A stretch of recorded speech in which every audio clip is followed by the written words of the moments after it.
C'est parti, chers amis. Alors, je vous ai promis un slideshow où on va résumer ensemble tout le cours de Tefila qu'on a fait depuis le début, bien sûr, par étapes, et évidemment, ramener quelques belles explications pour cette semaine, pour aujourd'hui.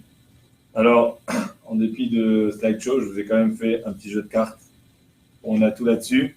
Je ne sais pas si vous allez pouvoir le voir. On va essayer de le faire comme ça, là. Hop, là. On a les cartes qui tournent. On va essayer de suivre le chiot avec ça. On a pour ce soir 12 cartes. 12 cartes. Ça, c'est le curriculum de ce soir. Et puis les autres, ça va être pour le prochain cours.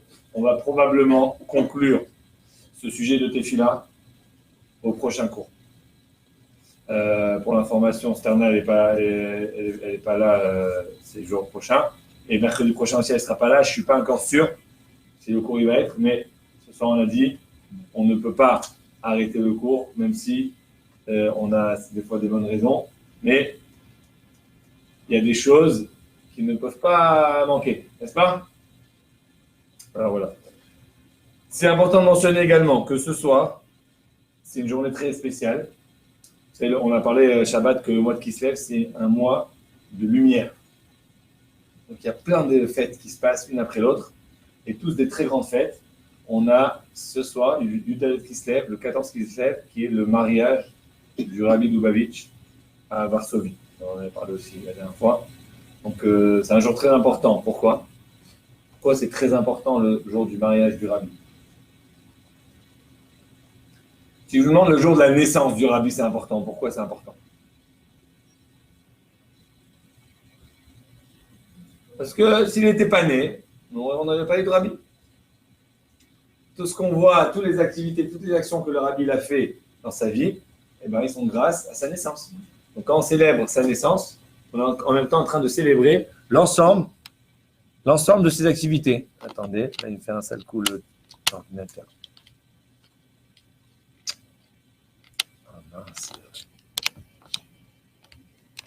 Voilà. Ok, alors on a quelques personnes avec nous ce soir. Restez bien. Voilà, j'ai assuré que le chargeur il charge bien, l'ordinateur il ne s'arrête pas. Donc, la naissance du Rabbi, on comprend. Moi, ma naissance, si j'étais pas né, mais j'étais pas là. Comment vous aurez fait ça? On n'aurait pas profité. On ça resté totalement. Mais imaginez-vous que c'est la même chose pour chacun. Comment on aurait fait sans Roger? Comment on aurait fait sans Marlène? Comment on aurait fait sans Cheryl? Comment on aurait fait sans Émilie?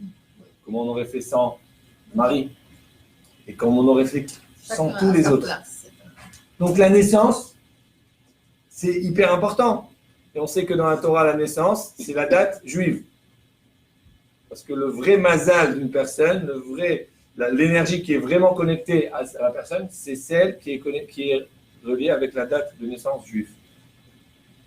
Et en même temps, je profite pour remercier, je ne vais pas remercier tous ceux qui m'ont souhaité bon anniversaire. Aujourd'hui, on est le 10 décembre, le 11. On est le 11. Donc moi, date Goy, je suis né le 9 décembre. Donc, ceux qui ne m'ont pas encore souhaité bon anniversaire, vous pouvez le faire maintenant. Bon anniversaire. Merci sur Facebook, un petit anniversaire. Bon, mais tout le monde m'a souhaité des messages et tout, c'est vrai, parce que Facebook, ils mettent en grand, c'est son anniversaire, et vas-y, ça y va, des messages et machin.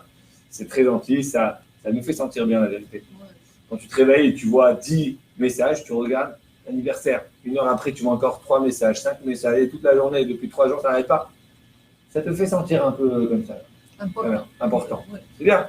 Oui, bien. Il y a des gens qui pensent à toi. Oui, effectivement. Est-ce que vraiment ils pensent à toi? Ça se trouve, ils ne savent même pas à qui ils ont dit Mazal Tov. Parce qu'aujourd'hui, avec les options Facebook, presque tu peux mettre automatiquement que ça dit Mazal Tov à tous ceux qui font les anniversaires. Oui. Donc le gars, il n'a peut-être pas réalisé, mais c'est pas grave, moi ça m'a fait plaisir entre-temps. Tant pis. Mais imaginez le jour de la date juive. Là, il n'y a plus Facebook pour te rappeler. Mais la date juive, des fois, c'est 2 semaines d'écart. C'est tout autant pas moins important. Et bien sûr, bien plus important. Et c'est une journée où on doit célébrer notre existence, notre mission, ce qu'on fait.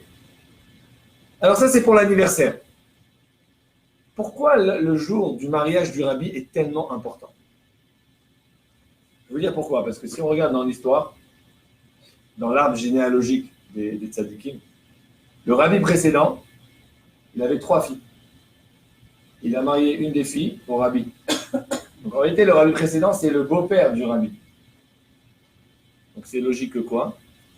Que le jour que le rabbi il s'est marié, donc il est rentré. Il est marié avec la fille du rabbi précédent. C'est pas tellement compliqué. Son beau-père, c'est le rabbi précédent. Donc, en se mariant dans la famille du rabbi, si on veut, c'est là que le rabbi il a pris son statut de devenir rabbi plus tard. Logique. Comme un roi qui n'a pas de fils, il n'a que des filles, ben il va marier sa fille à un garçon. Ben ce garçon, maintenant, c'est le prince. Ce garçon aurait pu être rien du tout, mais il est devenu, le jour de son anniversaire, de son mariage, quelqu'un d'important. Parce que maintenant, c'est le gendre du roi. Et ça, c'est pas moi qui vous le dis, c'est le rabbi de Lubavitch lui-même. Il dit dans une phrase, il dit Der Tag was ihr verbunden mit dir. La journée, ça en yiddish, la journée que je me suis attaché à vous, en parlant des chassidim, c'est cette journée de mon mariage. Sans ça, j'aurais jamais été connecté aux chassidim. J'aurais été connecté à ma famille, j'aurais été connecté à mes amis, mais j'aurais pas été connecté aux chassidim. Et le jour qu'il a connecté aux chassidim, c'est le jour de son mariage. Il était où le rabbin de Lubavitch pendant les années 30-40? Il était au début en Pologne, après il s'est sauvé à Paris. Son beau-père, il s'est sauvé. Il y a une vidéo récemment qui est sortie sur comment le rabbi précédent a été sauvé de l'Holocauste. Le rabbi lui-même, si je ne me trompe pas, il a pris le dernier bateau qui est parti aux États-Unis avec sa femme, ou je pense qu'il a envoyé sa femme avant, un truc. Il y a des histoires incroyables, comment ils ont échappé les nazis vraiment à la minute près. Plein d'histoires. Mais c'est sûr, bon, Hachem, il était sauvé. Il n'a pas seulement dit je me sauve et je suis tranquille, mais il s'est sauvé, il a sauvé le peuple juif en entier. Il a pensé à tout le monde, reconstruire le judaïsme après l'Holocauste. Donc ce jour de Yudaïs Kislev, qui est très important, c'est un jour, en fait, il faut faire les chaïm, il faut vraiment sentir que c'est une journée, il faut danser. Il faut danser. Et c'est une des raisons pourquoi j'ai dit je ne peux pas annuler le shiur ce soir, parce que même si j'ai plein de raisons de l'annuler, mais une soirée comme celle-là, je pourrais la fêter tout seul, mais c'est important de la fêter avec les autres. Et bien sûr, étudier la Torah, qui est basée sur les enseignements du Rabbi, en l'honneur de cette date importante. Ok? Est-ce que ça va jusqu'à là? C'est bien comme ça, debout avec le Steiner, on est bien, on est content? Vous me direz après quand on arrête le live, vous me direz petit feedback si c'était mieux assis sur la table carrée ou debout comme ça, là en mode conférence. Bon, on revient sur... Ça dépend si vous n'êtes pas fatigué. Non, moi j'ai un principe qui dit comme ça. L'action, c'est elle qui ramène l'énergie. C'est pas le contraire. Vous savez, dans l'électronique, par exemple, si quelque chose perd de la batterie, il faut ralentir. Sinon, elle va être morte. Alors, par exemple, ton téléphone, quand tu arrives à 15% de batterie, tu as un mode qui se met saving. Saving, c'est quoi? C'est que l'écran il devient un peu gris. Les applications derrière qui fonctionnent normalement, ils arrêtent de fonctionner. Et donc, ils donnent le minimum d'énergie sur le minimum de choses pour pouvoir te tenir plus longtemps. C'est vrai? Dans le corps, c'est le contraire. Quand tu es un peu faible, tu réagis, tu agis, tu bouges, et l'énergie se crée à travers le mouvement. C'est une phrase que j'avais rendu fou quelques personnes avec. Maintenant, je me rappelle, quand je vous parle, ça fait un petit moment. Movement creates energy. Ça, c'était mes élèves quand j'arrivais. Bon, là, maintenant, j'ai plus ce rôle-là de faire la prière avec eux le matin. Mais les élèves secondaires, donc 12, 13, 14, 15, 16 ans, ils venaient, on fait la fila à 7h30. 7h30. Il y en a qui habitent un peu loin, ils doivent se réveiller à 6h pour prendre le bus, machin, arriver à 7h30. Et quand ils arrivent, ils sont comme ça. Alors moi, je vais, lève-toi, vas-y. Il me fait, je suis fatigué. Je lui dis, mais movement creates energy. C'est le mouvement qui crée l'énergie, c'est pas le contraire. Mais non, c'est pas l'énergie qui crée le mouvement. Non, C'est vrai ça ou pas? Oui, oui, c'est Ah vrai. ben voilà, Parce que merci. Parce que Oui.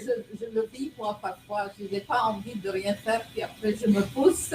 Puis Exactement. tout d'un coup, l'énergie. Alors, normalement, on pense que c'est l'énergie qui crée le mouvement. Donc, comme j'ai de l'énergie, je peux faire. C'est le contraire. C'est le mouvement qui crée l'énergie.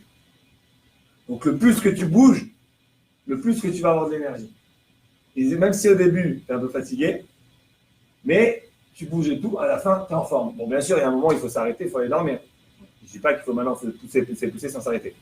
Mais lorsque tu as besoin de ton énergie, tu être assis. Encore moins être allongé. Et vous n'avez pas pensé à ça. Pourquoi quand on dort, on est allongé? On pourrait dormir en faisant du vélo. Ça ne marche pas, ça. On peut s'endormir au volant, malheureusement, aujourd'hui. Mais on ne s'endort pas. Non, on peut, je veux dire, ça peut arriver. Mais tu ne t'endors pas quand tu cours. Tu n'as jamais vu un gars, il faisait de la course, il s'est endormi en courant. Tu as déjà vu ça? Non. Même en vélo, on a déjà vu. Attention, endormir à vélo, il a foncé sur le poteau. Ça n'existe pas. Parce que la société, elle est là pour te diminuer le mouvement. Donc, elle te crée des voitures. Aujourd'hui, maintenant, ça devient électrique, tout. Tu n'as même plus besoin de rien faire. Tu n'as plus besoin de tourner la clé. Tu appuies sur le bouton. Peut-être même tu parles et tu dis allume, avance. Et la voiture, elle avance. Tourne, elle tourne. T'as plus besoin. Mais à la fin, souvent que tu bouges, on devient tous des fatigués. Parce qu'on ne bouge pas assez. OK? Alors on y va, on fait tous des. On appelle ça là? Jumping jacks. On y va! Tout seul. Allez! Qu'est-ce qui se passe? On y va! OK. Allez, Roger, avec moi, on y va. 10, on y va. 10, t'es prêt? Ouais. Allez. 1, 2, 3, 4, avec la kippa. 5, 6, 7, 8, 9, 10. Ouah! OK. Maintenant, on est prêt. Maintenant, on est prêt. Voilà, on a tous fait les. Ah, super. Voilà, on a des gagnants ce soir. Maintenant qu'on a, bien sûr, là, maintenant qu'on a gagné notre mouvement, on est prêt pour l'énergie. Alors, on va tout casser ce soir. On a ces petits papiers. Oui. Ces petits papiers qui Il nous a sont donné l'énergie. certes petits, mais qui valent de l'or. Ça transmet. On a commencé avec le Rambam, qui nous enseigne un enseignement très important. On va le voir plus tard après dans les mots aussi. Que la prière, ce n'est pas les mots, ce n'est pas le texte, c'est le cœur. C'est le cœur. C'est ton cœur qui parle. Et pour ça, Dieu, il n'a pas donné de texte. Il t'a dit, tu dis ce que tu veux. Tu n'as pas besoin d'avoir un texte spécifique. Le problème, c'est qu'avec les générations qui ont avancé, les gens ils ont eu de plus en plus de mal à exprimer leur cœur. Tu sais combien de fois tu as envie de partager des choses, mais tu n'as pas les mots. J'ai pas les mots pour ça. Tu as envie de dire à quelqu'un que tu l'aimes. Tu as envie de dire à quelqu'un que tu le respectes. Tu as envie de dire une remarque des fois à quelqu'un. Tu as plein de choses que tu veux dire, mais tu n'as pas les mots. À cause que tu n'as pas les mots, tu as tout perdu. Tu as tout perdu. Non? Ça vous arrive jamais? Vous êtes en rendez-vous et tout, et dans ta tête, tu dis mais tiens pas, t'arrives pas. Et le gars, il dit bon, ben merci, à la prochaine. Et tu sors du bureau et tu dis mince, j'avais envie de dire ça, j'avais envie de dire ça. Et pourquoi tu l'as pas dit? J'osais pas. J'avais pas les mots. J'avais pas les guts, j'avais pas le courage. J'avais pas la parole. Et qu'est-ce que la Kabbalah nous dit? La Chassidut a dit Malchut, qui est une des 10 sphirot, un des 10 attributs d'Hachem, qui sont chez nous aussi. Malchut, c'est le mot Melech. C'est quoi Melech en hébreu? Un roi. Malchut, dans le corps, comme chaque sphira, elle est représentée par un membre, c'est quel membre du corps? La bouche. La tête, c'est Keter, ou Chochma, Bina, Keter, la quoi? Malchut, c'est la bouche. Pourquoi? Parce que tu vas être roi. Un roi, c'est quoi? Un roi, ça veut dire être le leadership, être capable d'influencer, de dire, d'avoir un impact sur les autres. C'est ça, être un roi. Être un roi, ça veut dire vivre en société. Être un roi, ça veut dire avoir de l'influence sur son entourage. Et bien, il y a une seule chose, pas une seule chose, mais il y a une chose pour devenir roi, c'est la malchut. Bien sûr, la malchut, c'est la 10e. Parce que si tu as une bouche, mais tu n'as rien dedans, et tout ce que tu racontes, c'est des bêtises, tu ne vas pas devenir roi. Il faut que tu aies d'abord Chorma, Bina, Da'at, Chesed, Vora, Tiferet, Netar, Od, Yesod. Tu as tout ça. Tu es le génie, tu es le plus gentil, tu es le plus tout. Si tu n'as pas la bouche, tu n'es pas le roi. Quand la bouche, elle vient, après ces 9 premières étapes, elle prend tout ça, elle est capable de le distribuer, de donner des ordres, de parler, d'échanger, de partager. Ben là, tu deviens le roi. Et ça, c'est la prière. La prière, c'est-à-dire que c'est vrai que dans la Torah, le plus important, c'est le cœur. Mais les Rabbanan, ils viennent après, ils te disent, tu as besoin aussi de savoir le dire. C'est comme tu vas en thérapie de couple. Ok? Alors, tu as la première étape, tu vas travailler sur l'essentiel. C'est quoi l'essentiel? C'est pas, ok, alors monsieur, voici une liste de 10 phrases à dire à votre femme une fois par jour minimum. Première phrase, bonjour chérie, comment ça va? Ah, c'est joli ce matin. Et le gars, il va, et tous les matins, il va. Ça marche pas, parce qu'il va réparer son couple. Peut-être, mais c'est pas sûr. Alors que tu travailles d'abord sur l'intérieur, sur le cœur. C'est quoi le problème? C'est quoi les conflits? Viens, on réfléchit, machin. Non, je vais pas vous faire une thérapie de couple. Ça sera, je vais vous charger pour ça une autre fois. Mais, ok, donc on va, il y a un travail de fond. Non, il y a un travail de fond. Quand tu as fini le travail de fond, tu dis maintenant, est-ce que tu dois savoir le dire? Ok, donc la Torah et les Rabbanan. La Torah, c'est Hachem, qu'est-ce qu'il dit? Les Rabbanan, c'est les sages qui viennent après et qui prennent cette Torah et comme s'ils l'emmènent plus proche de nous. Ok, Dieu dans la Torah, il dit, les Rabbanan, ils vont te donner, ils vont t'aider à comprendre et à appliquer cette Torah. C'est pas que les Rabbanan, ils sont venus, ils ont dit, ah, nous on veut changer, nous on veut rajouter. Dans la Torah, c'est écrit, un verset qui dit, Lo tasoru, c'est quoi le truc? Lotaso, Minatora. Le passo. Quelqu'un ici qui connaît? Sur Facebook, il n'y a pas un génie, quelque chose? Qui est avec nous ce soir?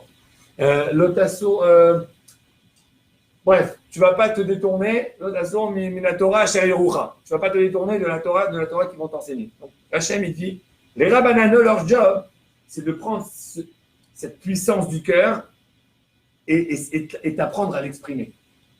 Mais c'est une étape après. Tu vois? Comme tu vas chez le thérapeute, il te fait un truc, il te fait de la, j'ai oublié comment on appelle ça, d'hypnose, il te fait de l'hypnose et tout machin.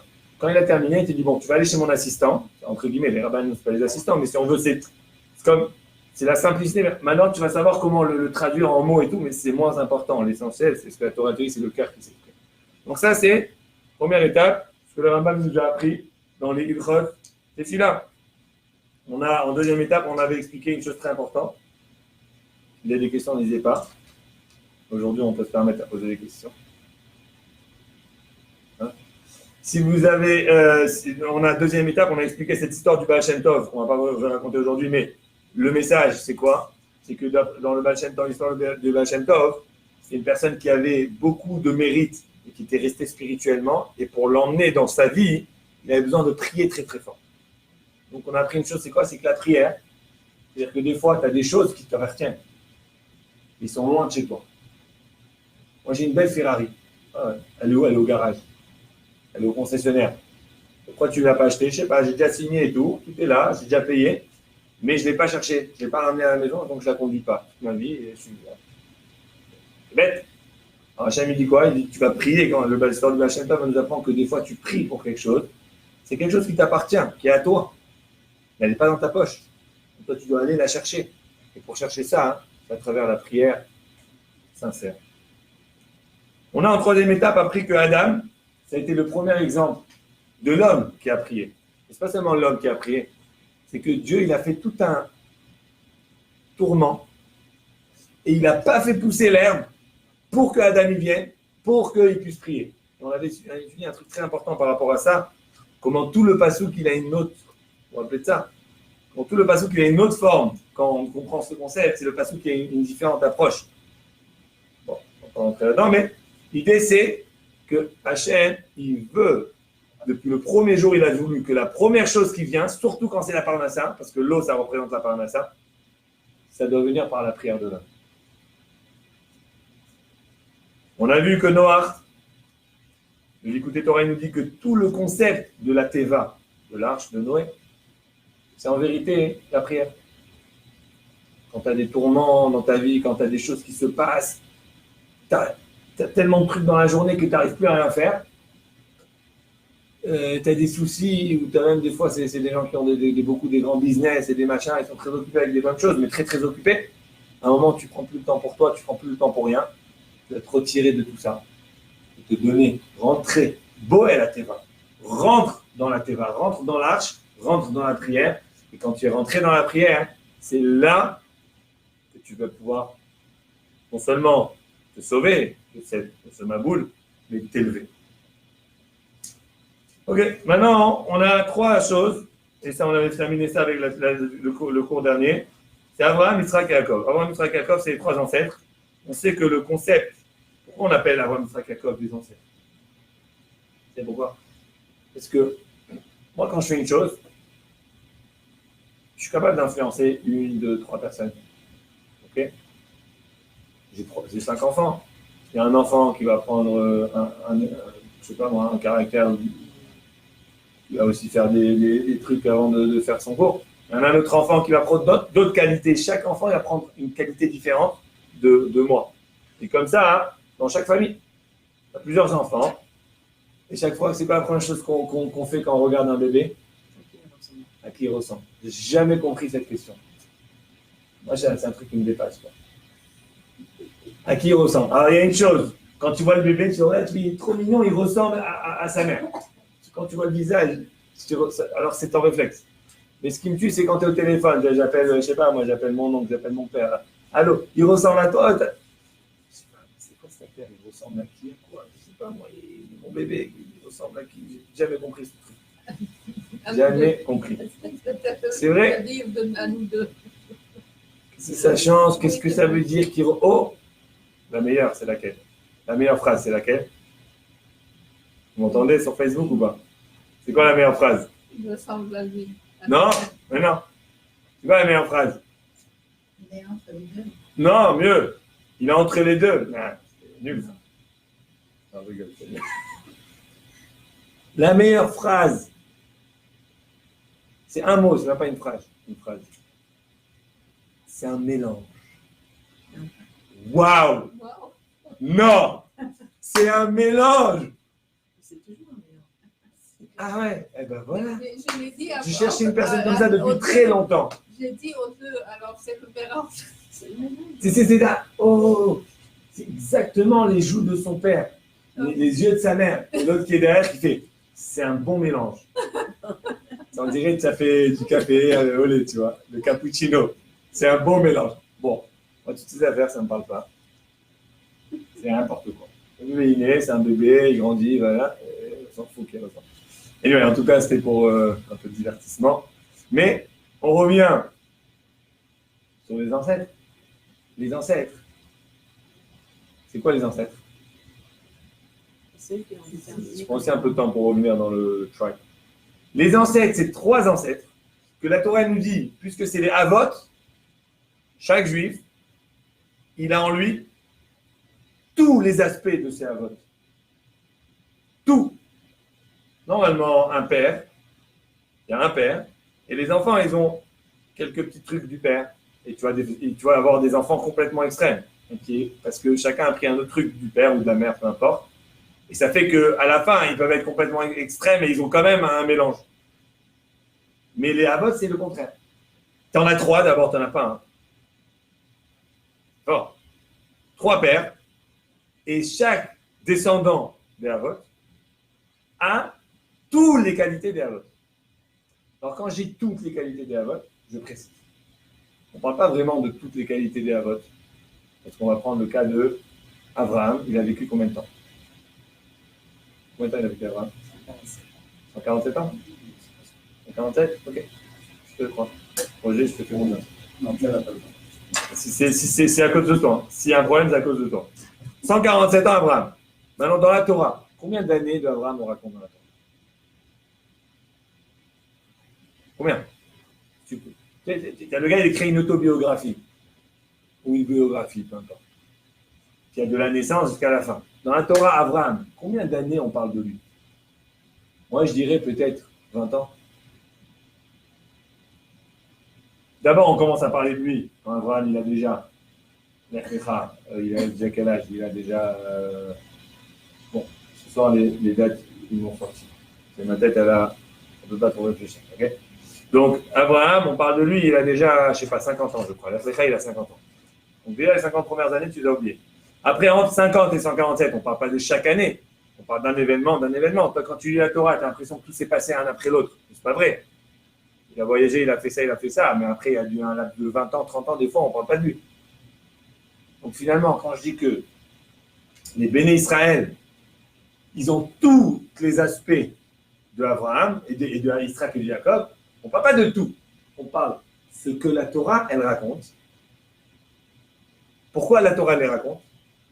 Parce que justement, la Torah, c'est Hachem qui a écrit, il sait et il juge que ces événements, cet événement particulier et ces événements de ces trois avot, ce sont les événements qui décrivent l'essentiel de ces avot, qui sont automatiquement donnés à tous les enfants.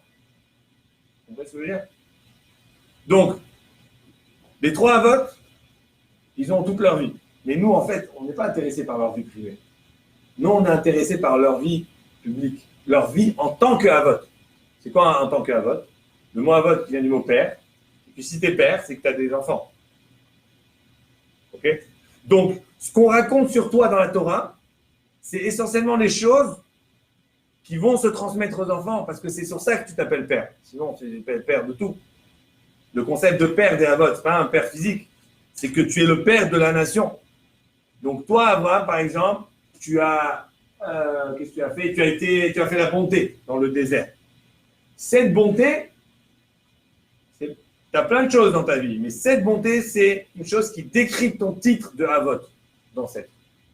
Puisqu'il décrit ton titre de avot, et ben c'est ça qui fait que les enfants et les descendants, ils prennent ça et ça fait partie de leur ADN. Comme si moi j'ai une main droite, ben, tous mes enfants, si Dieu veut, ils ont une main droite. Sauf, bon, déjà, normal, c'est pas comme si une fois sur deux, parce que ça fait partie de l'essentiel de la personne. Et la même chose, il a une main gauche, il a une tête. Donc ce que Hachem il raconte sur les avot, ce sont les choses qui décrivent l'essentiel, l'essence des avot. Et comme ça décrit l'essence des avot, et bien ces choses-là, ils se transmettent aux enfants et aux petits-enfants jusqu'à la fin des générations. Et c'est pour ça que quoi? Que lorsqu'on cherche, nous, la prière, on sait, avant même de chercher, on sait que les ancêtres priaient. Parce qu'on est des enfants des ancêtres. On ne croit pas à l'évolution, nous. On ne croit pas qu'il y a 1 million d'années, les gars, ils n'avaient que 4 doigts. Mais après, ils ont découvert qu'ils avaient besoin de se gratter ils ont fait un 5e doigt et est venu parce qu'il a deviné qu'il avait besoin.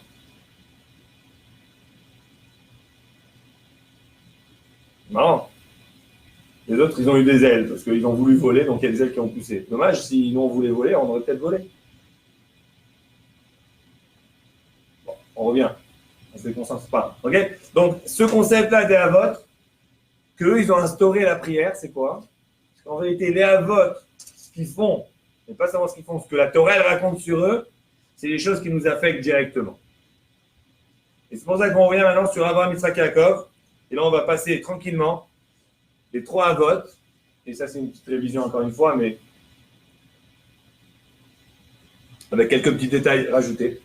On a Abraham qui a instauré la prière de matin. Yitzhak a instauré la prière de après-midi. Et Abraham et Jacob, la prière du soir. On avait expliqué que dans ces 3 prières, il y a des termes différents qui sont utilisés. Abraham s'écrit Amad, il était debout. On a dit qu'éventuellement, le terme debout, c'est un terme qui est physique, qui est extérieur. Donc ça représente la prière, mais telle qu'elle est de manière extérieure. Ça ne veut pas dire qu'Abraham, il a prié de manière extérieure, mais si on veut, pour nous, c'est un niveau numéro 1 de la prière. Yitzhak, par contre, c'est le terme qui est utilisé, c'est la soir. La soir, c'est une discussion intime. Quand ton fils lui dit, écoute, je dois te parler, très important. Après que tu finis de manger, on se retrouve dans la salle, dans le salon. Tu vas, tu t'assois avec lui. Les enfants, ils viennent pour voir ce qui se passe. Tu as dit, excusez-moi, donnez-moi 3 minutes. 5 minutes. Et là, tu dis à ton fils, raconte-moi, ton professeur me dit que machin. Et là, tu n'as même pas besoin de continuer la phrase, qu'est-ce qui se passe? Qu'est-ce qui se passe? Ton fils, il commence à pleurer. Enfin, je sais pas. Il commence à pleurer. Parce que rien que le contexte d'avoir une discussion intime avec lui, déjà ça lui réveille des émotions, ça lui réveille quelque chose de différent. C'est pas comme si à table et tu fais passe-moi le sel, passe-moi les pâtes. Mais non, c'est rien à voir. Tiens chérie, attrape-moi le sac de IGA. Mais non, là tu t'es assis, tu as créé un contexte et tu as commencé à discuter. La soir va s'ader, comme ça c'est raconté. Yitzhak, il a été dans le champ. Donc il n'est pas juste discuté, il a été dans un endroit spécial pour avoir cette discussion avec Hachem. Donc on parle déjà de quelque chose qui est beaucoup plus profond. D'ailleurs, on avait remarqué que Abraham, on avait dit aussi Abraham, c'est le début du peuple juif, donc c'est la prière du matin, c'est quand on se réveille. Yitzhak, c'est la continuité du peuple juif, donc dans les trois, c'est en l'après-midi. On avait aussi dit quelque chose d'intéressant, qu'Abraham, on réalise que quand il a prié, sa prière n'a pas vraiment abouti. Pas qu'elle n'a pas été répondue, elle n'a pas abouti. Pourquoi? Parce que les conditions de sa prière n'ont pas été là. On a parlé aussi de ça un peu la dernière fois, qui est intéressant. Contrairement à Yitzhak, est-ce que la prière elle a abouti? C'est quoi la suite? C'est quoi le mot après la soirée? La Torah elle raconte. Yitzhak, il est sorti dans le champ pour prier. C'est quoi la chose qui arrive après? Il rencontre sa femme. Yitzhak, on a dit, il avait 40 ans. Il n'était pas marié. Il est parti prier. Et il prie. Certainement dans sa prière, il a inclus, comme Abraham il a fait. Abraham il a pris Hachem, il a dit, donne-moi un enfant. Yitzhak, il a pris Hachem, il a dit, j'ai 40 ans, donne-moi un enfant. Trouve-moi une femme. Et la prière, elle a été exaucée sur le champ. C'est intéressant de trouver ce contraste. Je n'ai pas forcément l'explication à ce contraste. Chacun peut un peu dans sa tête réfléchir. Mais on voit l'opposé entre Abraham et Yitzhak. Abraham, il s'est levé, il a prié. La prière n'a pas abouti. Ça veut dire que la prière n'a pas marché. D'une façon, il n'y a pas eu les conditions. Yitzhak, il prie. D'abord, il va dans le champ pour prier. La soir. Et à peine il prie, il est déjà là, la fille. Et là, il commence à se marier avec Rivka. C'est encore une fois créer le peuple juif. Ok. Et finalement, on termine avec Yaakov, parce que finalement, Yaakov, c'est la prière la plus importante. Parce que d'abord, Yaakov, c'est lui qui est vraiment le père du peuple juif. Lui qui est le père des 12 Shvatim. Tous ses enfants, ils font partie du peuple juif. Il n'y en a pas un qui est à droite, l'autre à gauche. Tout le monde. Et Yaakov, le terme qu'on utilise, c'est Vaïf Gabamakom. Il a heurté, il a cogné, il a eu. Et on a dit que Paga s'est touché, mais d'une façon, encore une fois, très, très intime, très forte. Et il y a Yaakov aussi qui représente la finalité du travail du peuple juif. D'ailleurs, dans cette paracha, on parle de la rencontre entre Yaakov et Esav. C'est quoi la rencontre de Yaakov et Esav? Yaakov, il passe là-bas à 22 ans chez Lavan. 22 ans. On a des chiffres ce soir, je suis complètement à l'ouest. Bon, je crois 22 ans. Il passe là-bas, en tout cas, 14 ans pour travailler pour les deux femmes. Après, il reste encore quelques années chez Lavan. Lavan, c'était le ramaï, le rusé, le rachat, les avodazara, les idolâtries. Quand il sort de ça, il s'est renforcé. Pourquoi? Parce que plusieurs raisons pourquoi il s'est renforcé.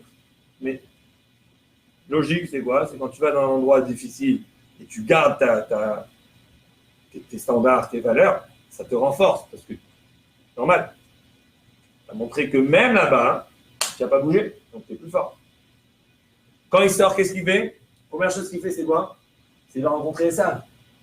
Pourquoi? Parce qu'il a envie de rendre Esav bitchouva. Il veut faire que Esav vienne et fait tchouva. C'est pour ça qu'il envoie les anges.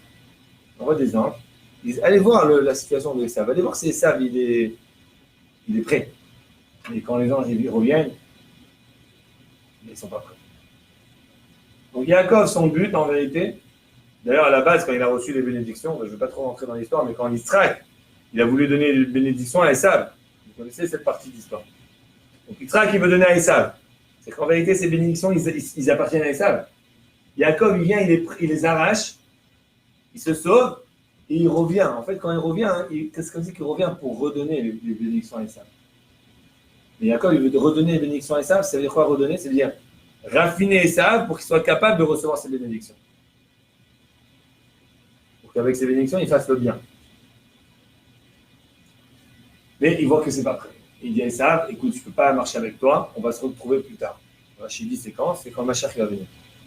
Donc Yaakov, ça représente vraiment la fin des temps. Ça représente le soir. Ça représente quand tu as fini tout le travail. Et pas seulement le peuple juif, il a réussi à lui-même faire son job, son travail, mais il a réussi à même prendre avec lui le reste du peuple, le reste du monde. Alors, on a même mentionné Shabbat que Yaakov, c'est le concept de Noir. Être capable de montrer au monde entier. D'accord.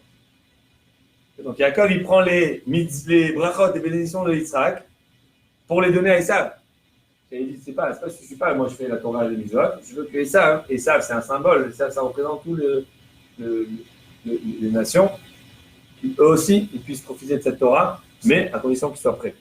Donc ce concept de Yaakov, c'est une prière, mais c'est pas seulement une prière du corps, c'est pas seulement une prière du sentiment, mais c'est une prière d'une âme. C'est l'âme qui prie. C'est l'âme qui se connecte à Hachem. Dans le Zohar, on appelle ça Idabkut Rucha Berucha. C'est du mot d'évêque, c'est de la colle. C'est un attachement de l'esprit à l'esprit. C'est plus fort, bien sûr, que le corps. Plus fort encore que le cœur, c'est l'esprit. Donc, Yaakov, ça représente ce niveau de prière qui est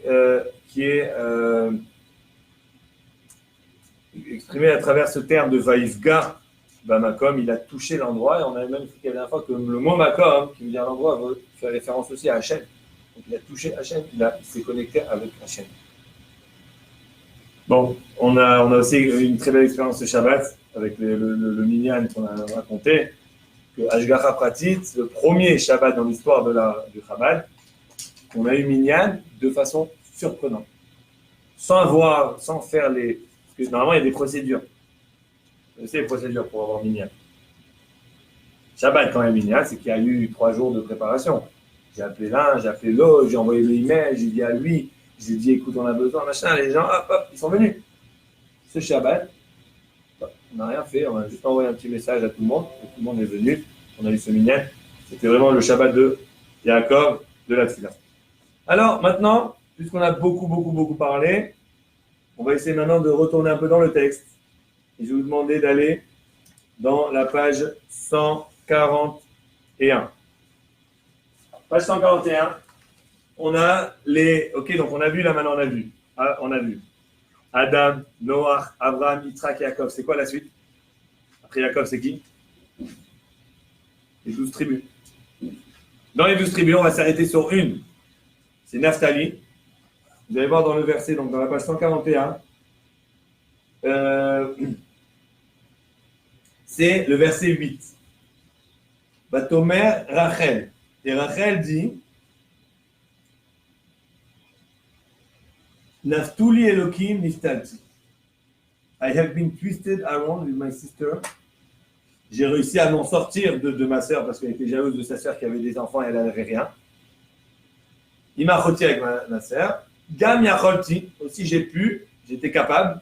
Vatikra Shemo Naphtali, elle a appelé son nom Naphtali. Alors ce mot Naphtali, là, on a ce mot qui revient. D'ailleurs, en anglais, il y a un moment, il ne traduit même pas réellement le mot. Il écrit en... Ok? Vous pouvez voir en bas en anglais, il explique. A difficult phrase, une phrase qui est difficile.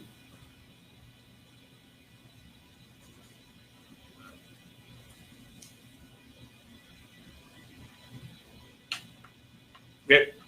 Donc ici, le mot Naphtali, est-ce que vous pouvez trouver le rapport entre le nom de Naphtali, qui est un des fils de Yaakov, donc un des 12 tribus, et la Tefila. Est-ce que dans le mot Naphtali, Il y a des filles dedans. il y a le mot Tefila? Tefila, Naphtali. P-Tav, Lamed. Tefila, Naphtali. Si on regarde Rashi, il a, pas qu'il a du mal, mais ce mot Naphtali, il ramène 4 explications. On ne va pas passer les 4, mais on va en passer 2 parmi eux. Ok? Rashi dit comme ça. Niftalti, ok? C'est un mot Naphtali, écoutez bien ce que Rashi dit. Nitkabla tefilati. Ma prière a été acceptée. En anglais, il ne parle pas de prière, il parle de Naphtali. Il dit ma prière a été acceptée. Donc le mot Naphtali, il vient du mot prière. Mais ce n'est même pas qu'il vient du mot prière. C'est plus que ça. C'est dans le mot Naphtali, Naftulti, comme ça ramène dans le passage, c'est la prière exaucée déjà. Tu comprends la différence? Naftuli Elohim Niftalti. Niftalti, c'est-à-dire cette prière, elle a été exaucée. Donc Rachid a eu 2 choses. D'abord, c'est un mot de tefila. En plus, c'est une tefila qui est déjà exaucée, déjà faite. Maintenant, il y a un autre Rashi qui explique aussi le mot Naphtali. Et je vais vous le lire, très très très intéressant. Rashi dit comme ça. Il commence, il dit Naftuli Elohim, vous l'avez peut-être en anglais ici. Menachem ben Seruch. Vous l'avez en anglais en bas là. Vous voyez 38 en bas? Rashi a difficult prayer. I have offered many prayers to God. Regardez my sister. Ok, donc Rashi ramène prayers. Donc, Naphtali. Madame Shama, on est à la page 141. On aimerait une concentration un peu plus sérieuse hein, parce que. Non, mais parce que j'ai perdu. Alors, ok, non. Ne vous inquiétez pas, on est page 141. Oui. 141. Ça a passé à 142. Ah, 142, ah, je m'excuse. C'est de ma faute, j'ai mal indiqué. J'ai mal indiqué les pages, désolé. Non, vous avez bien indiqué, mais je regardais, je ne trouvais pas. Bon, Okay. alors, Non. 141, en bas, dans les commentateurs en anglais. Mais là, vous êtes pas. Ah oui, vous êtes en faveur. Ouais, ouais. Alors, les commentateurs en anglais, mais qui sont à gauche dans le livre. OK 32.8. Moi, je vous le lis en anglais, mais en fait, il a pris ça de Rashi. Hein. Et s'il manque des trucs, on ira sur Rashi. Alors, il dit comme ça. A difficult phrase. OK, donc, une phrase difficile. Déjà, il dit que c'est une phrase de Naphtali, c'est pas quelque chose de facile à se traduire. Une phrase entière. Also interpreted. I have offered many prayers to God. J'ai fait beaucoup de prières pour Hachem. Regardez my sister, and I have been answered. Et j'ai été répondu. Donc, Naphtali, il vient du concept de Tefila, mais c'est pas seulement du concept de Tefila, de la Tefila qui en plus a été répondue. C'est bien ça. Il continue, et ça, c'est le plus fort, le plus important, ça, dans ce rachis, c'est ça. Continue. With divine bond, I have been bound to my sister. Okay. Ici, je le mets dans le texte de Rashi, parce que Rashi ramène quelque chose de. Il n'a pas ramené ici. Menachem ben Tzarouk Pirchou. Un tzaddik qui s'appelle Menachem, le fils de Tzarouk. Il explique comme ça ce verset. Le mot Naphtali vient de quel mot? Les Marberet Samit Patil. Samit Patil, c'est dans le Talmud ou dans le Chumash. On parle de différentes situations et on parle d'un ustensile qui est fermé hermétiquement. Comment tu fermes un truc hermétiquement? Comment tu fais pour que ça soit hermétique? Alors, tu as le verre. Okay. Admettons, moi, je veux fermer ça hermétiquement. Donc, j'ai le verre, je le pose, ok, je pose le couvercle. Et qu'est-ce que je dois faire pour que ça soit hermétique? J'enlève de l'air. Ça, c'est sur American Got Talent, ça. Non, je parle la vérité. Non, mais c'est quoi qu'on fait? Normalement, logique, bien sûr, on peut trouver des techniques. On va fermer, on va mettre ici un fil ou de la colle. Aujourd'hui, on a la colle. À l'époque, on mettait de l'argile. Tu rajoutes ici comme un fil, peu importe la forme, mais c'est un concept de fil qui va attacher, fermer. L'air, elle ne rentre plus, elle ne sort plus, tu peux renverser l'eau, elle ne va pas tomber. Sinon, si tu mets une pierre, tu mets même un couvert, tu fais ça, ça va se renverser un peu. Tu as besoin de coller autour, d'en ajouter. Ça, en hébreu, on appelle ça tsamid. Tsamid, ça vient du mot d'un fil. Patil. Tsamid patil. Tsamid patil, ça veut dire en hébreu hermétiquement. C'est fermé hermétiquement. Et le mot tsamid patil, c'est attaché avec un fil.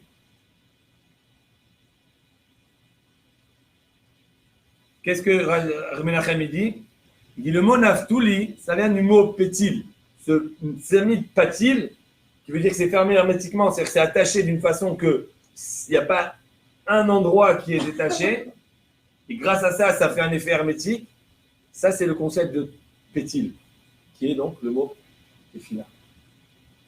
Ce mot tefila, c'est un concept quand tu prends deux choses et tu les attaches, c'est bien d'être attaché, mais tu veux qu'ils soient attachés à 100% hermétiquement, sans qu'il y ait un demi-espace qui laisse passer de l'air. Ça, c'est la tefila. Rabourim, Mehet Amakor, et là il continue avec des différents termes, comment il est attaché, et bien sûr elle a le prix, elle dit que Hachem, c'est Hachem qui l'a attaché, mais nous ce qui nous intéresse c'est de revenir à la tfila, et de voir ce mot tfila, on le retrouve également chez les shvatim, chez les tribus, dans le tribu Naphtali, qui pas seulement nous parle de prière, mais en plus qui nous parle d'une prière qui a été répondue. Et il nous parle d'un concept de tsamid patil, c'est un attachement hermétique, c'est l'attachement le plus fort qui peut exister sur Terre, dans la nature. Dans le naturel, la plus forte façon d'attacher, c'est tsamid patil. Donc ça, c'est la prière. On va, à présent, regarder une petite chose intéressante dans le Rambam. Attendez, que je suis mon slideshow. Oh, ok. Avant de passer au Rambam, je vais vous demander d'ouvrir le Chumash, le Sido. Et on va ensemble, puisqu'on a parlé beaucoup de prières, on va ensemble passer une prière déjà, qui n'est pas longue, qui est à la page 5. Est-ce que vous savez pourquoi on s'arrête sur une prière qui est à la page 5?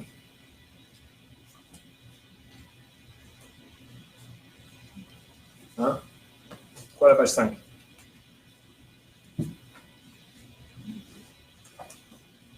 Ça, c'est le début. Bravo, parce que la page 5, c'est le début du Sidour. Donc on a parlé de Abraham, c'est le début, Yitzhak, Jacob, la fin. Mais là, le début, c'est quoi? Dès que tu viens de te réveiller, la première prière que tu fais, c'est une prière naturellement très spéciale. Moderne. Alors évidemment, dans la Torah, rien n'est au hasard. Quand tu vas dormir, tu ne dors pas juste pour comme ça, parce que ton corps, il a besoin de reprendre l'énergie. Si je ne me trompe pas, dans la science, ça dit que si quelqu'un ne dort pas 3 jours, enfin, au bout d'un certain moment, il meurt. Dans la science, jusqu'à aujourd'hui, ils n'arrivent pas à comprendre c'est quoi qui tue quelqu'un qui ne dort pas. Ils savent que quand il ne dort pas, les cellules ne se renouvellent pas et à la fin, il meurt. Mais c'est quoi la relation entre dormir et le renouvellement? C'est quelque chose comme spirituel qu'ils n'arrivent pas à mesurer ou à voir dans un microscope. Peu importe. Si la prière, c'est un moment de se réénergiser physiquement, certainement spirituellement aussi. C'est quoi l'idée? C'est que la Torah nous dit que quand un homme il dort, en vérité, c'est comme si il meurt un petit peu. C'est 1/60e de la mort. C'est-à-dire que son âme, elle monte. Et bien sûr, la partie de l'âme qui te fait vivre, qui te fait circuler le sang, est encore dans ton corps. C'est pour ça que tu restes vivant. Mais la partie la plus importante de l'âme, qui est cette partie qui fait fonctionner tes facultés intérieures, etc., celle-là, elle s'en va. Pourquoi? Parce qu'elle va reprendre un peu des forces avec Hachem, à sa source. Et alors, quand une personne, elle meurt, c'est quoi la différence entre quelqu'un de vivant et quelqu'un de mort? Il y a le concept dans la Torah de l'impureté. C'est quoi l'impureté? D'où ça vient l'impureté? C'est quoi cette idée? D'où elle vient? C'est quoi la source de l'impureté? L'impureté, c'est la mort. Dans la Torah, Chaim, c'est la vie, c'est Hachem. Mita, c'est la mort, c'est le contraire d'Hachem, donc c'est tout ce qui. Alors, un homme, il reste vivant, pourquoi? Parce qu'en lui, il a l'âme, donc c'est la partie d'Hachem qui fait que le corps, il est vivant. Dès que cette âme, elle s'enlève, le corps, il ne reste plus rien, il est mort. Une personne, quand elle dort, automatiquement, elle a 1/60 de la mort, elle a une certaine impureté en elle. Et quand tu te réveilles, la première chose que tu dois faire, c'est te laver les mains. En réalité, te laver les mains, c'est pour enlever l'impureté des mains. Et ça, c'est la deuxième chose qu'on fait. Parce qu'avant ça, à peine tu as rouvert les yeux, tu vas lire cette phrase qui est Modé ani lefanecha. Vous avez la traduction en anglais à gauche, je vais la traduire en français. Modé ani lefanecha. Je te remercie, Dieu. Mais ici, te remercie, ça vient aussi du mot je reconnais, ça vient aussi du mot d'être humble. Melech, le roi, Chai Vekayam, qui est vivant et éternel, chez Rezarta Binishmati, que tu as rendu en moi, mon âme, Bechemla, avec miséricorde, point. Rabba Emunatecha, ta croyance est énorme. C'est quoi ta croyance est énorme? C'est comme un professeur, il fait à son élève un examen, et l'élève, il échoue. Il dit, bon, dans 3 jours, tu reviens, je te fais un autre examen. 3 jours, il vient, il lui fait un autre examen, et l'élève, il échoue. Bon, je vais m'asseoir avec toi, je vais bientôt réviser, et faire l'examen, tu vas réussir. Le professeur, il s'assoit, il dépense des heures et des heures, il donne à l'élève, boum, même chose, il échoue. Qu'est-ce que tu fais au bout d'un moment? Il dit, bon, laisse tomber, celui-là, il ne va pas être capable. Hachem, il ne fait pas ça. Hachem, il ne fait pas ça. Hachem, hein? Peux-tu répéter La phrase? la phrase? Alors Hachem, qu'est-ce qu'il dit? Doucement, ok, je vais le refaire doucement. Oui. Hachem, il ne fait pas ça. Hachem, il dit, un jour, tu t'es cassé la figure, tu vas dormir. Il aurait pu te dire, bon, laisse tomber, je ne te réveille pas, toi. Tu as perdu ton temps une journée, je ne te réveille plus. Mais il te réveille. Et une autre journée, et une autre journée. Et nous, on dit, qu'est-ce qu'on dit à Hachem? On dit, en vérité, on ne mérite pas. Mais tu es sympa avec nous et tu nous as redonné cette chance. Encore une chance, encore une chance, encore une chance. Et ça, c'est la première phrase qu'on dit, je vais la relire et la retraduire. Modé ani lefanecha. Je suis reconnaissant envers toi, Melech, le roi, Chai Vekayam, vivant et éternel, chez Chezarta bi, que tu as ramené en moi, Nishmati, mon âme, Bechemla, avec miséricorde, Rabba et Munatecha. Ta croyance est grande. Ta Emouna, normalement, quand on parle de Emouna, c'est nous, c'est moi qui a Emouna vers Hachem. Moi, j'ai croyance en Hachem. Là, c'est le contraire. C'est Hachem qui nous fait confiance. C'est Hachem qui croit en nous. Il nous redonne cette âme. Ça, c'est une phrase qu'on dit avant même de se laver les mains. Pourquoi? Parce que ça, c'est une phrase qu'on doit toujours avoir en tête, même si on a les mains sales. Même si on est impur. Même si on vient de se réveiller. Même si on est dans un état complètement ailleurs.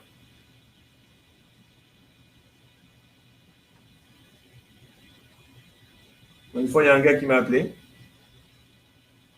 Et il m'a appelé, c'était à l'approche d'une fête, je sais pas, il voulait acheter un Magen David.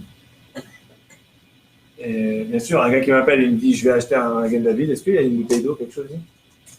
Et là, je commence à... Oui. C'est-à-dire, ça veut dire de donner le cours debout, ça ne me dérange pas, mais il faut aussi que j'ai un peu d'eau. Ça va Roger? Ouais. Okay. Et ce gars, il m'appelle. Il me dit, est-ce que vous vendez des Magen David? Bon, moi, personnellement, je ne vends pas des Magen David. Moi, je suis un bon businessman. Si un gars, il me demande un Magen David, je lui vends quelque chose. Il a voulu acheter, il avait l'argent pour acheter, je lui trouve un truc à lui vendre. Non, blague à part, je lui dis, non, je ne vends pas de Magen David, mais je peux vous en acheter. Je vais souvent au magasin, mais s'il me demande un Magen David, c'est que vous êtes juif. Il me dit, oui, je suis juif. Cet homme-là, un juif tunisien, dans la musique, et qui était déjà âgé, pas très vieux, hein, déjà âgé, et il n'a jamais rien fait de sa vie. Jamais rien. Et moi, en plus je suis tunisien, en plus j'aime bien la musique aussi, je lui dis alors, Sylvain il s'appelle, je peux dire son nom, vous ne le connaissez pas. Je dis Sylvain, Viens me voir. On fait un peu de guitare. Il me dit, ouais. J'étais moi le voir avec ma Souka mobile. Il n'était pas chez lui, j'ai pris la photo, je l'ai envoyé. Il m'a dit, ah bravo. On s'est parlé. Et chaque fois, il ne me répondait pas. Je lui ai préparé la matzah pour Pessah, il n'est pas venu. C'était une personne qui était tellement loin qu'il ne se sentait pas prêt à faire Modéani. Il ne se sentait pas prêt à faire quelque chose. C'est comme ça que j'ai ressenti en tout cas. Parce qu'il sentait que c'est trop tard. Bah, malheureusement, pendant un moment, j'allais le voir, il ne répondait plus. Il ne répondait plus au téléphone, il ne répondait plus à la sonnette. D'ailleurs, je ne l'ai jamais vu en fait en vrai, parce que chaque fois, il était en voyage, c'est moi qui étais en voyage. Il y a un truc qu'on ne s'est jamais vu. Et au bout de 6 mois, que je vois, j'ai pas de nouvelles de lui, il répond pas, sa sonnette, ça marche plus et tout. J'avais pas le code de l'immeuble en bas, machin, je savais pas quel immeuble il habitait. J'ai dit c'est bizarre. J'ai dit c'est quoi, j'ai mis sur Google son nom. Et je suis tombé sur une annonce d'un décès. Finalement, une personne que j'ai jamais pu rencontrer. La seule chose que j'ai pu faire pour lui, c'est lui envoyer une photo de la Hanoukia, de la Souka mobile, de lui envoyer une photo une photo de moi devant sa porte. Enfin, j'ai jamais été devant sa porte, mais devant son immeuble, en espérant que ça a peut-être réveillé en lui une certaine sentiment que Bezrat Hashem, il a pris ça avec lui ok. Donc, pourquoi je raconte cette histoire? C'est parce que qu'est-ce que ça nous apprend, Modéani? Modéani, ça nous apprend que même si tu es endormi, tu viens de te réveiller, tu viens d'ouvrir les yeux, tu viens de voir la première lueur dans ta vie, même si tu es tanné, tu es impur, tu as toutes les conditions qui pourraient justifier que tu ne dises aucune phrase qui mentionne Dieu et qui ne dises aucune phrase qui est spirituelle ou kadosh, sainte. C'est le moment de se nettoyer les mains. C'est pas le moment de parler de Dieu, tu es complètement sale. Ben Hachem, il te dit non. La Torah te dit non. Il n'y a pas un moment qui n'est pas apte à dire Modéani. Il n'y a pas un moment où tu es trop sale pour penser à Dieu.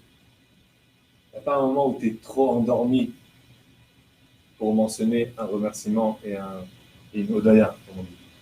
Donc ça, c'est cette première phrase de Modéani. C'est une phrase très courte. Combien de temps ça nous prendra à le dire le matin? 30 secondes. C'est une phrase qui est dans le sidour qui doit être dite tous les matins. Donc je vous suggère, d'abord, vous pouvez la dire en anglais, vous pouvez la dire en phonétique, l'imprimer. Si vous la connaissez par cœur, c'est tant mieux, mais sinon, vous la mettez à côté du lit. Dès que vous vous réveillez, la première chose que vous faites, je suis sale, j'ai pas brossé mes dents, j'ai pas pris ma douche, j'ai pas fait Négal Vasser, j'ai tout, mais je veux dire, Modéani, merci Dieu de m'avoir rendu ton âme. Parce que cette phrase, quand tu dis merci Dieu, c'est-à-dire que déjà tu es en train de réaliser, encore une fois, dans ton cerveau, dans ton esprit, que si tu es vivant et si tu as une âme, pour une seule raison, c'est grâce à Hachem, grâce à Dieu. Tu peux la prononcer, la phrase, pas trop vite? Modé, Ani, Tu peux la faire? Lefa Necha. Melech, Chai, Vekayam. Ça va être un peu plus compliqué. She, He, Che, Zar, Ta. She, He, Che, Zar, Ta. Plus doucement. She, He, Che, Zar, Ta. Bi. Nishmati. Bechemla. Point. Rabba. Emuna Techa. Ça c'est un seul mot. Donc Rabba. Un mot. Emuna Techa. On va rester dans le sido et là on va avancer un petit peu. C'est pas par cœur, hein. Ça il faut vraiment la lire. par cœur. Mais généralement, tu l'as dit par cœur parce que tu vas éviter de toucher un livre. En fait, il faut éviter de toucher un livre à ce moment-là. La seule chose que tu as le droit de faire, tu n'as même pas le droit de toucher tes yeux, tu n'as rien le droit de toucher avant de te laver les mains. Même tes habits, il faudrait éviter. C'est quand tu te réveilles, la première chose que tu dois faire, c'est laver les mains. Mais avant cette première chose, tu dis la phrase en dernier. Je ne touche pas de livre, je ne touche rien. Donc, en fait, il faut la connaître par cœur. On peut passer à la page 42. On va essayer en 15 minutes de passer les 3 dernières étapes. On est à la 10e étape. On a 10, 11, 12 à faire. J'aimerais passer avec vous sur trois petits sujets. Si on arrive à faire ça 5 minutes par sujet. Alors, page 42, c'est le schéma Israël. Le schéma Israël, pourquoi c'est important? Vous savez que dès qu'un bébé est né, la première chose qu'on lui fait, c'est schéma Israël. Une personne avant de mourir, schéma Israël. 3 fois par jour, schéma Israël. Pendant la prière, pendant Yom Kippour, pendant Rosh Hashanah, tout le temps. Pourquoi? Parce que schéma Israël, c'est une prière qui parle de l'unité de Dieu. Ok? Je vais dire cette phrase et la traduire. Schéma Israël, écoute Israël. Hachem Elokeinu, Hachem est notre Dieu. Hachem Echad, Hachem est un. Ok? Rapidement, sans trop s'allonger là-dessus, celui qui veut, j'ai sur YouTube une vidéo de 30 minutes qui parle de cette phrase. Mais globalement, cette phrase-là, elle représente l'unité de Dieu. Maintenant, c'est quoi l'unité de Dieu? Quoi l'unité? Comment? Quand je dis l'unité de Dieu, dans votre tête, c'est quoi que vous pensez?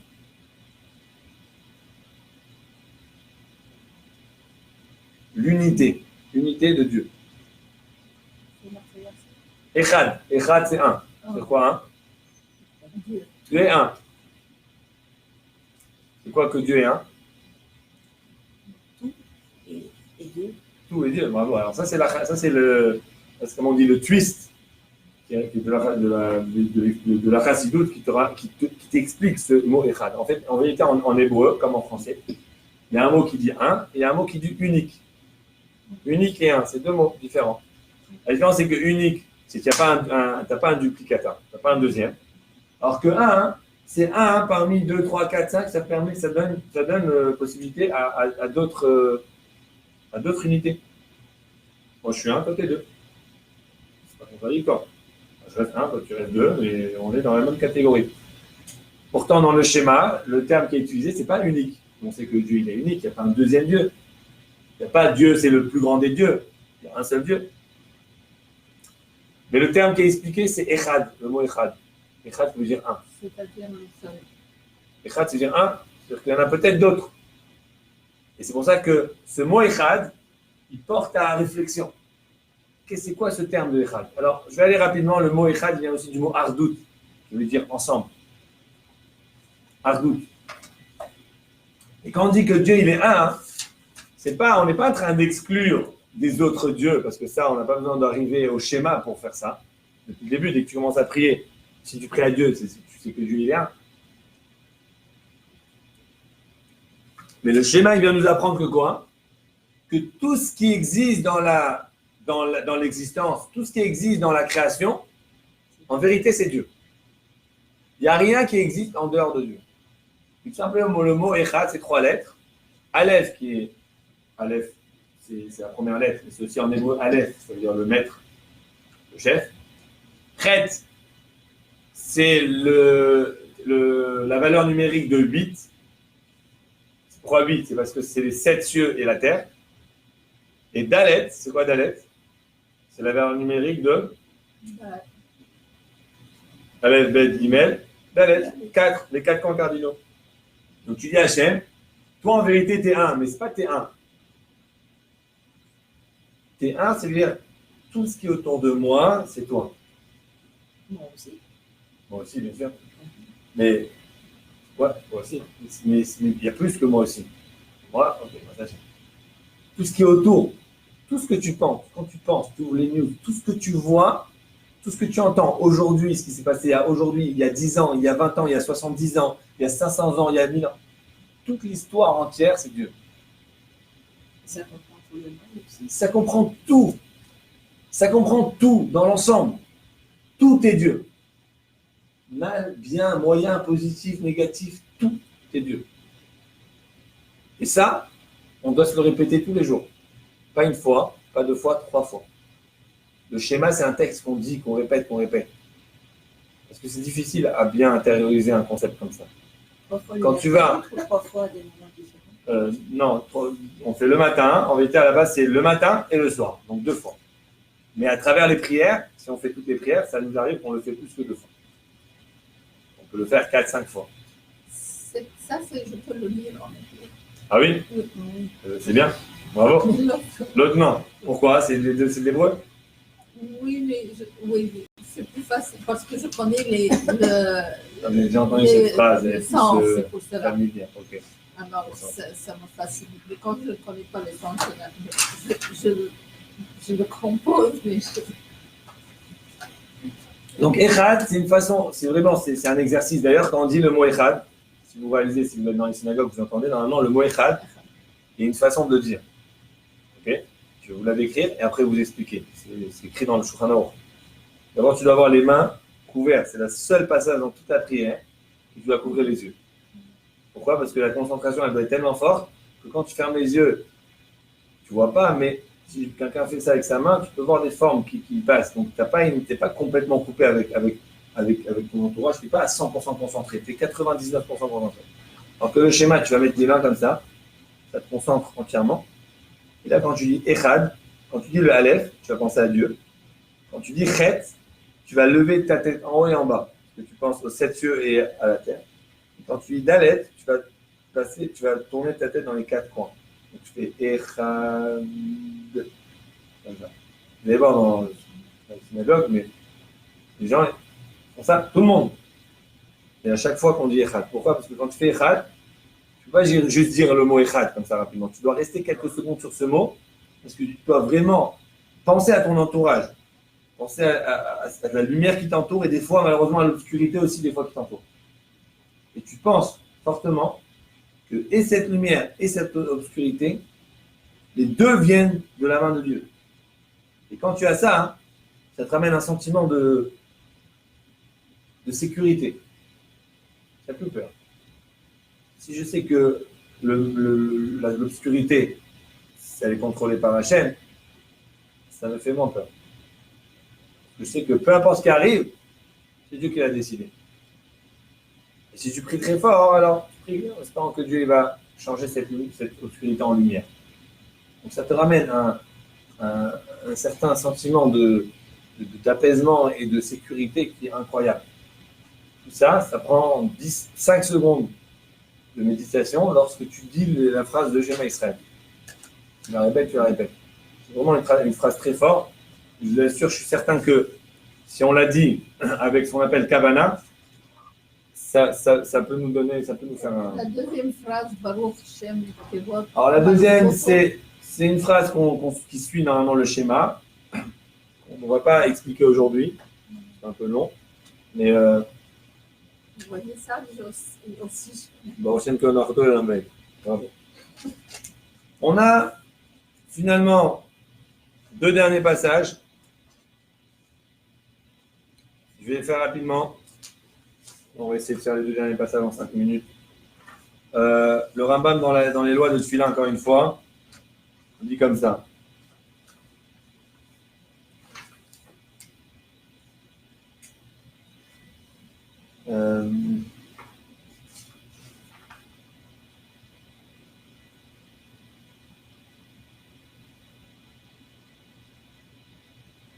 Voilà. Alors, Ezra, c'était le tzaddik qui vivait à la destruction du premier temple. Et il avait avec lui tout un tribunal, etc. Ils ont vu que le peuple juif, il perdait la parole, le texte. Il ne savait plus exprimer leur prière. Alors, il a instauré des prières. Il a dit, maintenant, ça, c'est le texte. Donc, le texte qu'on lit aujourd'hui, c'est un texte qui a commencé à être composé seulement il y a 2500 ans. Avant ça n'existait pas de texte. Chacun, il allait et il parlait. Il faut comprendre qu'il y a 2500 ans, tout le monde était poète. Tout le monde était compositeur. Tout le monde savait parler avec la langue raffinée. Puis après, ça s'est un peu perdu. Il y avait certains, les experts, et les autres, ils ils sont plus forts dans d'autres choses, mais pas dans savoir parler et savoir écrire et savoir composer des textes très élaborés. Alors, qu'est-ce qu'il a fait? Amdou, ils se sont levés, donc le Ezra et son Beddin, son tribunal, et Tiknou Lahem Shmona Esrei Brachot. Ils ont instauré 18 bénédictions, qui sont ce qu'on appelle la Hamida. On fait la prière qu'on fait debout. À la Seder, ils ont fait un ordre comme ça. Ils ont dit quoi? Shalosh Rishonot, les 3 premières prières. Shevach Lachem, c'est des louanges à Hachem. On verra après dans le texte de la prière, on verra comment les 3 premières prières, c'est des louanges. Shalosh Acharonot, les 3 dernières, c'est Rodaya, c'est remerciement. Les Intayot, et ceux du milieu, combien il en reste?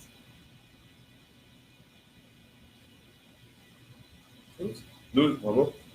Yesh Ben Shelat Kol Dvarim. Dans ces 12 bénédictions qui restent, on demande à Hachem, on demande donne-nous la santé, donne-nous l'intelligence, donne-nous la bracha, la bénédiction, donne-nous l'argent, donne-nous ça, donne-nous ça, donne-nous ça. Ça, c'est 12 bénédictions. Mais avant, il y a 3 de louanges et à la fin, il y a 3 de remerciements. Ok? Alors, ça, c'est le Rambam. Après, il continue à élaborer les différents détails de la prière. Si on regarde dans nos prières ici, alors, il faut savoir que dans les prières qu'on fait Shabbat, il n'y a pas 18, c'est 18 bénédictions là. Okay, vous avez bien compris le concept de 18? 3 premières, louanges, on dit Hachem, on le loue Hachem. 3 dernières, on remercie. Et au milieu, on a 12, où on demande 12 différentes demandes à Hachem. Et on les a ici. Tout ça se passe à la page 45. Ça, c'est la prière de la semaine. Parce que le Shabbat, c'est quoi le Shabbat? Le Shabbat, on dit aussi des prières, mais c'est un peu différent que la semaine. Parce qu'il n'y a pas les 18 bénédictions Shabbat. Il nous reste que 5 minutes de cours. Je sais qu'il y en a qui doivent partir. De toute façon, on ne veut pas continuer plus que 9h30. Alors, je vais rien passer, expliquer un peu la structure de ces prières. Okay? Si on prend le page 45, la prière, elle commence par le mot Baruch. En bas de la page. Blessed are you. Et tu tournes. Et elle termine par Baruch. Je ne sais pas si vous voyez dans la page 46, juste après le carré gris, page 46. Magen Avram. Ça, c'est la fin de la prière. Donc, la prière, elle commence, et la fin, elle termine par Baruch Ata Hashem. La phrase la plus importante dans cette bénédiction, c'est la dernière phrase qui dit béni soit Dieu qui protège Abraham. Ça, c'est la plus importante. Ça s'appelle la première bracha. Ok? Est-ce qu'on a vu ou pas? C'est que la partie de la page 46. Page 46, juste après le carré gris, il y a écrit O King, you are helper, a savior and a shield. Ok? Ça fait partie d'avant encore. Ça fait partie de la bénédiction. Mais le plus important, c'est quand on commence par Blessed are you. Blessed are you en hébreu, c'est quoi? Baruch Ata. Donc, Baruch Ata, c'est le texte de bracha, de bénédiction. Blessed are you, Lord, shield of Abraham. Le bouclier d'Abraham. C'est numéro 1. Donc, on est en train c'est Shevach, on est en train de louer Dieu. On dit louer à Dieu, tu as protégé Abraham. Merci, bravo. Okay, c'est une forme de louange. Après, on a la deuxième bénédiction qui termine à la fin de cette même page. Qui termine par Blessed are you, Lord, who revive the dead. Vous voyez, c'est où la dernière phrase? Tout en bas de la page. Béni soit Dieu qui fait revivre les morts. Bien sûr, avant ça, on parle de vivre, de trucs, machin. Mais comme on a dit, le plus important, c'est la dernière passage. Encore une fois, quand tu dis à Dieu, tu revis les morts, tu es en train de faire une louange. Tu dis, toi, Dieu, tu peux revivre les morts. Louange à Dieu. Troisième bénédiction, c'est page 47. On est vers le milieu de la page. Et encore une fois, Blessed are you, Lord, the Holy God. Donc on dit à Hachem, toi tu es holy, toi tu es saint. C'est encore une louange. Dès qu'on a fini ces 3 premières louanges, là, on attaque les demandes. Attends, maintenant Dieu, tu vas me donner Blessed are you, Lord, who graciously bestows knowledge. Tu vas me donner le knowledge. Bien sûr, le knowledge, la connaissance, ça s'apprend. Ça ne s'est pas donné par Dieu, mais tu vas me donner la possibilité de le comprendre. Après, on continue, il dit Blessed are you who desire penitence. Donc, tu vas me donner la tchouva. Tu vas me pardonner. Si on tourne les pages, on ne va pas pouvoir passer toutes les prières aujourd'hui, mais on retrouve comment Chaque prière, elle a son texte, et après à la fin, elle a sa bénédiction. Et la bénédiction, c'est le plus important de la prière. Donc si quelqu'un n'a pas le temps de faire tout, il fait rien que les bénédictions, la prière, et on a 18. Peut-être au prochain cours, on refera sur la Mida. Mais avant de continuer sur la Mida, je vais terminer aujourd'hui avec mon dernier sticky note là, représente le dernier slide, hein, parce que tout ça, normalement, l'idée de faire ça, c'est de le mettre sur... En fait, l'idée à la base, c'était de faire projecteur, ordinateur, clicker, tu parles, tu as les trucs qui volent, comme ça, waouh! Et puis tu as les lettres qui tournent, des machins. Finalement, j'arrive avec des petits bouts de papier comme mon arrière-grand-père. Mais on a quand même essayé. Alors, je termine avec ça. On est à la page 885. On y va très rapidement. Il nous reste vraiment 2 minutes. J'ai expliqué à mes élèves, je crois que c'était aujourd'hui ou hier. 885. Je leur disais des fois, hein, j'écoute sur YouTube des rabbins ou des gens qui parlent. Okay, j'étudie sur YouTube.